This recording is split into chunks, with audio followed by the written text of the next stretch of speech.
ایک عالم فرماتے ہیں کہ میں نے اپنی بصیرت کے باعث کچھ چیزوں کا مشاہدہ کیا ہے کہ انسان کی بے دینی کی، مومن کی 3 میں نے بڑی وجوہات پرسنٹیج وائز نکالی، پرسنٹیج وائز، کہ آخر کیا ہے لوگ دین سے تمام چیزیں سننے کے بعد بھی بے دینی کیوں ان کے اندر آتی. کہنے میں نے از روح بصیرت 3 چیزیں دیکھی ہیں. کہا کہ پہلی چیز اس کے اندر 80% مال حرام کا دخل ہے، یہ جو جسموں کے ہمارے اندر جاتا ہے. اب کسی بھی وجہ سے جاتا ہو، مسائل پتہ صحیح نہیں ہے، خمس ہم پہ واجب الادا ہے، پتہ نہیں کون کون سے واجبات واجب الادا ہیں، اور اسکیموں کے اندر جو پیسہ آ رہا ہے، ملازمت و کاروبار کے اندر انسان مثلا جاب کے لیے جاتا ہے، وہاں سے جلدی بھاگ جاتا ہے، ڈنڈی مارتا ہے، مال حرام اس کے جسموں کے اندر، جو رشتہ داروں کے گھر جاتا ہے وہاں ان کے پاس مشکوک اور حرام مال ہوتا ہے، وہ جسموں کے اندر چلا جاتا ہے.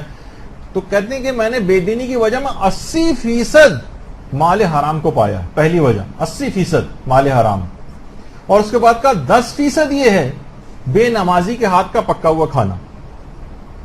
اب چاہے آپ جتنے بھی بازاروں، جتنے یہ بازاروں کے کھانے بڑھتے چلے جا رہے ہیں، وہاں جتنے افراد ہیں کیا وہ سب نمازی آپ کو نظر آتے ہیں؟ تقریباً 99.99% ایسے افراد ہیں کہ جو نماز پڑھتے ہی نہیں، نجاست و طہارت کا خیال نہیں کرتے. ان کے ہاتھ کا بنے ہوئے کھانے کے اندر ایک ایسی بے برکتی ہے جو روحانی طور پہ بہت پیچھے لے جاتی ہے. آپ کا 10% اس کا دخل، 80% مال حرام کا دخل ہے، 10% بے نمازی کے ہاتھ کا پکا ہوا کھانا کھانے کا دخل، بے دینی کی وجہ. چاہے وہ خواتین ہیں، وہ گھر میں نجاست طہارت کے مسئلوں کا خیال اس لحاظ سے نہ کریں، یا اپنے ایام کے لحاظ سے نمازوں کے اندر کمی بیشی کریں، روزے نہیں رکھ رہی ہیں جبکہ استحاضہ کا مسئلہ ہے، وہ اس کو بھی حیض سمجھ کے مثلا اس کو ترک کیے ہوئے وغیرہ وغیرہ.